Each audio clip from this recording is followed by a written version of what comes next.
We would like to know whether Rumble intends to join YouTube in suspending Mr. Brand's ability to earn money on the platform. And that's right, folks.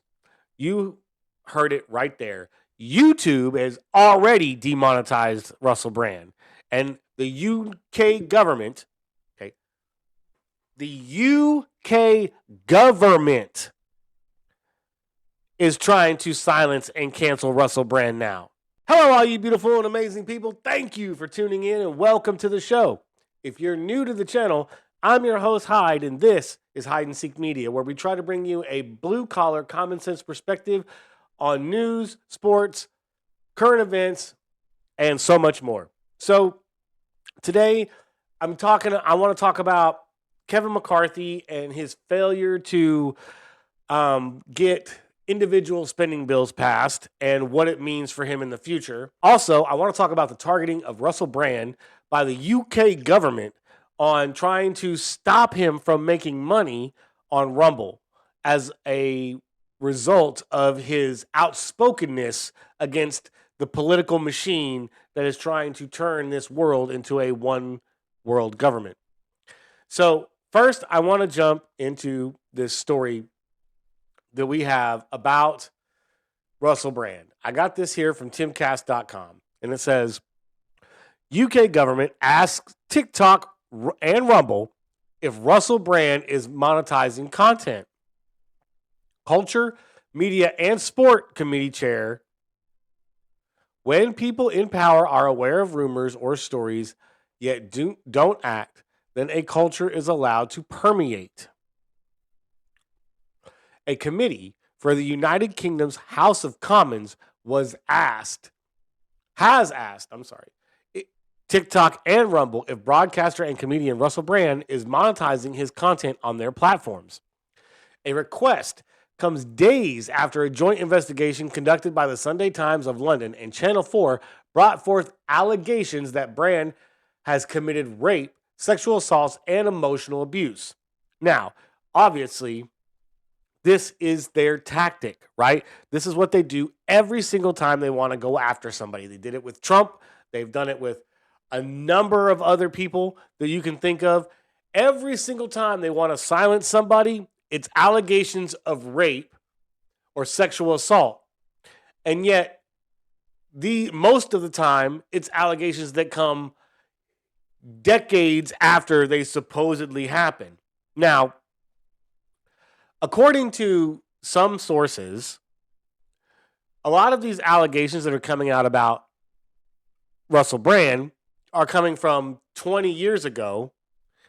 And what really boggles me is that if these allegations are true, Russell Brand was a pretty popular person even before he started talking about politics and whatever on Rumble and on social media. When he was an actor dating Katy Perry, he was a pretty popular person. And so it would seem to me that if they were true, if these allegations were true, that they would have come out long before now. I think this is a obvious attempt to try to silence and cancel Russell Brand because of the things that he says. But let's go ahead and read on this article and see what Timcast has to say about the situation. While we recognize that TikTok is not the creator of the content published by Mr. Brand, and his content may be within the community guidelines set out by the platform, we are concerned that he may be able to profit from his content on the platform. Carolyn Diniage, chair of Culture, Media, and Sports Committee, wrote in a September 19th letter to Dr. Theo Bertram, the Director of Government Relations in Europe for TikTok. We would be grateful if you could confirm whether Mr. Brand is able to monetize his TikTok posts, including his videos relating to the serious accusations against him, and what the platform is doing to ensure that creators are not able to use the platform to undermine the welfare of victims of inappropriate and potentially illegal behavior, she continued. Diniage, I think I'm saying that name right. If I'm not, oh well, wrote a similar worded letter to the online platform Rumble on September 20th. We would be grateful if you could confirm whether Mr. Brand is able to monetize his content, including his videos related to the serious accusations against him, she wrote.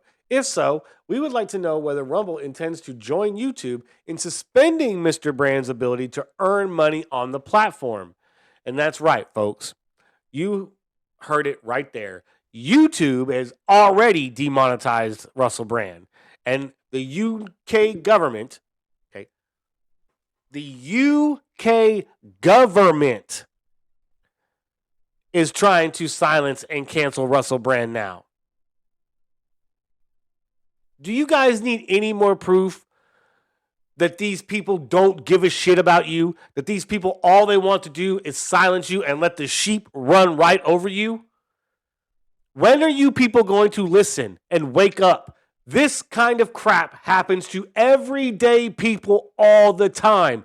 My videos get downgraded and not shared and not given impressions because of the things I say, because of the way my channel started out. If you go all the way back to the very, very beginning of my channel, of Hide and Seek Media, it started with a video calling the 2020 election fraudulent.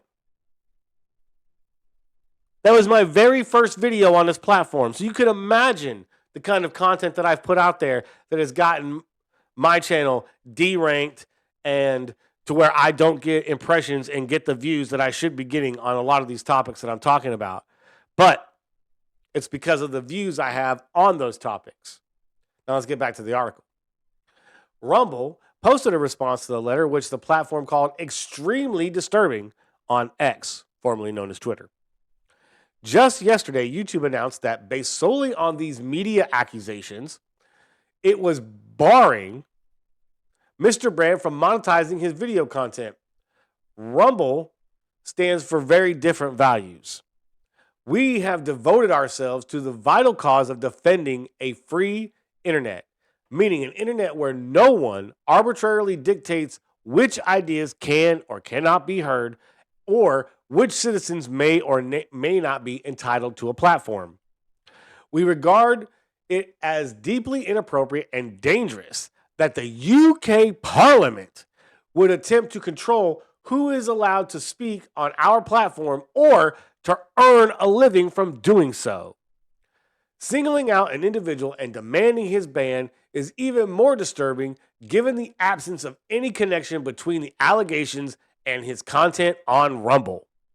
The letter concludes, we emphatically reject the UK Parliament's demands. And you can see here's a little right here where they posted it on X. They go on to say, in a separate statement published to the committee's website, Diniage remarked on the various serious and disturbing accusations against Brand and said CMS would contact BBC and Channel 4 to understand the actions they are taking as we consider some of the issues around these allegations. She went on to say, the allegations have been widely described by reporters in the press and on social media as an open secret. And quite often these secrets are shared between friends and colleagues just to keep each other safe. But my concern is when people in power are aware of rumors or stories, yet don't act. Then a culture is allowed to permeate. And that's exactly where the Me Too movement came from, right? This is what they're trying to say, and they're trying to lump, Russell Brand into all of that, is that the Me Too movement was all about a culture being permeated that allowed these things to happen. Now, since that movement, no allegations against Russell Brand have come out until now, until he went on Bill Maher and called out the pharmaceutical company and exposed the pharmaceutical company's greed when it came to COVID-19. Since that time, he has been attacked by social media, by reporters, by the fake news, and now by these false allegations. Because I, for one, don't believe them one bit. Now, I believe Russell Brand did some crazy, wild shit when he was, doing drugs and was, living the actor life.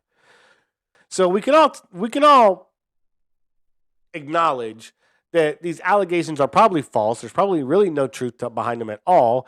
And this is just another way to attack Russell Brand.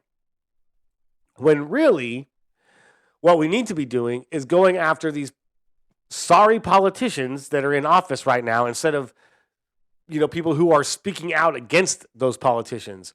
I wanted to bring up another story about Kevin McCarthy and his lack of leadership in the House as of late as the new speaker. So I got this other story from timcast.com. Motion to vacate McCarthy as Speaker of the House reportedly circulating. Last week, McCarthy dared GOP critics to file motion to vacate his seat. A resolution declaring the office of Speaker of the House of Representatives to be vacated is reportedly circulating through the House. The alleged resolution, dated September 15th, appears to be authored by Florida Representative Matt Gaetz, who has been an outspoken critic of Speaker of the House Kevin McCarthy. The resolution, which originally reported by journalist and Professor Matt Lasso, who claimed to have found a copy of the alleged resolution on a baby changing table in a restroom underneath the House floor. As of Tuesday afternoon, the alleged motion to vacate McCarthy as Speaker of the House has not been confirmed or denied by members of Congress. Here's a picture of the resolution. They're going to say last week McCarthy dared GOP critics to file a motion to vacate his seat after he expressed support for a new spending package to avert a partial government shutdown before September 30th. If you think you scare me because you want to file a motion to vacate, move the effing motion, McCarthy reportedly said during a closed-door meeting. The speaker also reportedly said he was frustrated and concerned about a government shutdown if Republicans don't pass bills soon, according to CNN reporter Melanie Zanona. I think I'm saying that right. Melanie Zanona. I think I'm saying that right. McCarthy also reportedly said Congress would remain in session during a potential government shutdown. In a post to X, Gaetz said the speaker was having a total normal one and was not rattled at all. Truth is, Kevin controls his own fate, the Florida representative wrote. Gaetz said instead of emotionally cursing, McCarthy should agree to pass single-subject spending bills and hold votes on term limits and balancing the federal budget. Gaetz also suggested McCarthy should seek the release of all footage related to the Capitol riot on January 6, 2021, along with a subpoena of Biden's son, Hunter. So I 100% agree with Matt Gaetz here. This was one of the main points of why McCarthy's speakership was held up by those 20 Republicans that said, nope, we're not voting for him unless we get these. One of those things that they demanded was single subject spending bills. So you get a spending bill for the IRS. Then you vote on a spending bill for the FBI. Then you vote for a spending bill for the DOJ. Then you vote on a spending bill for the Department of Education. Then you vote on a spending bill. You don't just lump them all up into one omnibus bill where if you want to vote for the veterans, if you want to support the veterans, you also got to support wokeness in schools. And that to me seems stupid. And it should be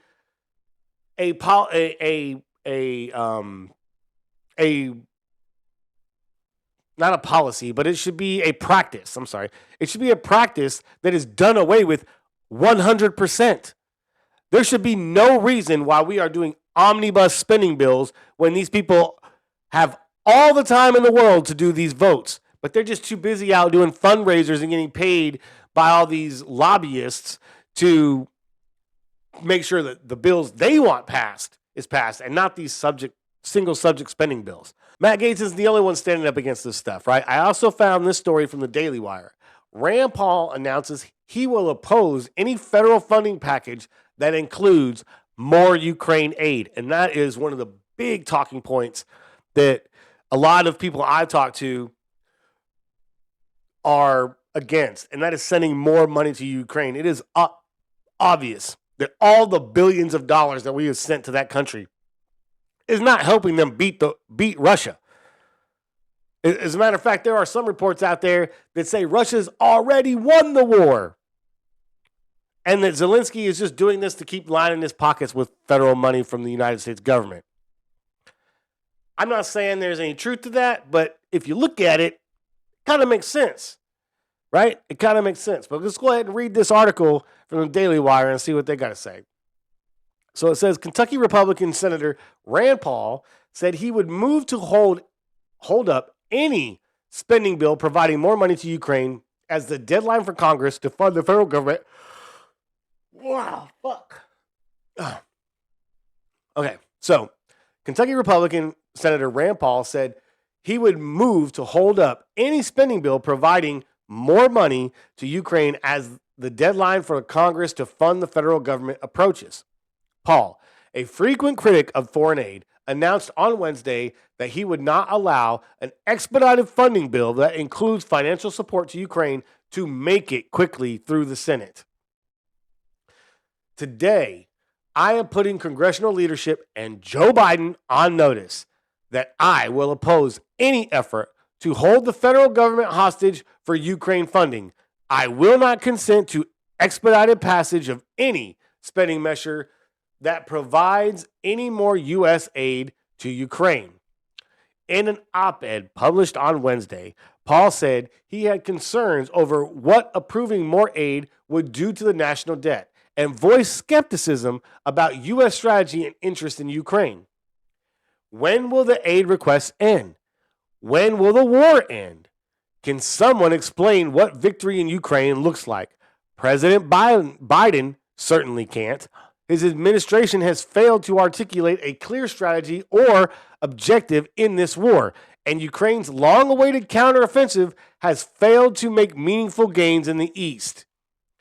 Paul has previously held up Ukraine aid, saying that there should be more oversight for the billions of dollars in humanitarian and military support being sent over. On Thursday, a group of other Republicans, led by Ohio Senator J.D. Vance and Texas Rep. Chip Roy, sent a letter to Shalonda Young, the director of the Office of Management and Budget, saying that they too would oppose further aid to Ukraine. The nearly 30 Republicans, including Paul, said they plan to vote against the additional $24 billion requested by Biden for Ukraine. The American people deserve to know where their money has gone. How is the counteroffensive going? Are the Ukrainians any closer to victory than they were 6 months ago? What is our strategy and what is the president's exit plan? What does the administration define as victory in Ukraine? The letter said. It would be an absurd abdication of congressional responsibility to grant this request without knowing the answers to these questions. The Republican opposition comes as Ukrainian President Vladimir Zelensky lobbies Capitol Hill for more support. His request appears to be favored by Senate leadership, including Majority Leader Chuck Schumer and Minority Leader Mitch McConnell, but it could face more headwinds in the House. So basically, what Rand Paul is saying is he's joining the Freedom Caucus, as we like to call it now, in supporting no more financial aid to Ukraine. Because if you can't tell me where the money went, and you can't tell me how we plan on ending this war with the billions of dollars that we've already spent over there, then we don't need to be sending any more money. Period. As a matter of fact, I think Ukraine ought to get some of that money back. We gave that money in good faith that says, hey, you're going to do this. We're going to help you out so you can beat Russia and kick them out of your country. Hello? You failed, Ukraine. You failed, Zelensky. You got your ass handed to you. Even with the $100+ billion that you got from the United States and arms and weapons and tanks and all that other crap, you still couldn't beat the Russian army? Come on, man. We all see it now. You let this shit go on for way too long. We all see that this is nothing more than a money laundering operation that took the place of Afghanistan when Biden pulled out. And he had no choice to do that because Trump had already made the agreement that the United States military would pull out of Afghanistan. So when he did that all jacked up and screwed up, he gave all the Taliban soldiers and everything there, all the military equipment that we left. And he put us in a situation now where Russia was able to invade Ukraine, and we've dumped $100+ billion into Ukraine with no results. I say I'm with Rand Paul and the Freedom Caucus. Stop sending money to Ukraine. Start voting on single subject spending bills or shut the damn government down. That's how it's got to be. Because you guys, you politicians, are nothing more than leeches. And if you can't do your job that you were elected to do, get the fuck out of office. I'm sick and tired of dealing with these politicians who all they do is get up there and chirp, chirp, chirp. I want to do this, I want to do that. And then turn around, take money from fucking lobbyists and don't vote on the goddamn bills that need to be voted on. Every person out there that watches this video, if your representative, if your senator, if your House representative in the United States government does not vote the way you want him to vote, vote that fucker out of office next term. Stop voting for these people just because you recognize the name and you're too lazy to do any research. But you know what? I'm going to leave it there. You guys can see it for yourself. We need to stop funding Ukraine. We need to stop funding that war. And we need to fight back against this cancel culture crap that is going on, like what's happening in the UK government and Russell Brand. The only way we do that is people like you standing up, saying what you want to say, speaking out against this crap, liking videos like this, sharing content like this, subscribing to channels like this. Because that's the only way we're going to win the culture war, is if you people out there who watch this kind of content do something too. You have to get involved. You can't sit back on the sidelines and wait any longer. There's no more time for that. Get involved or get the hell out of the way. That's where we're at in today's America. I'm going to leave it there. I appreciate everything you guys are doing. Thank you for watching this video all the way to the end. If you've made it this far, I really do appreciate it. It means a lot to me that you've watched this video all the way to the end. If you haven't already, make sure you hit that subscribe button, the notification bell, so you get notified anytime I drop a new video. Smash that like button. Leave a comment down below. Let me know what you think about this video, the topic, and the channel. I love to engage with my viewers, so feel free to fire away. I appreciate everything you guys are doing, and I'll catch you later. Peace.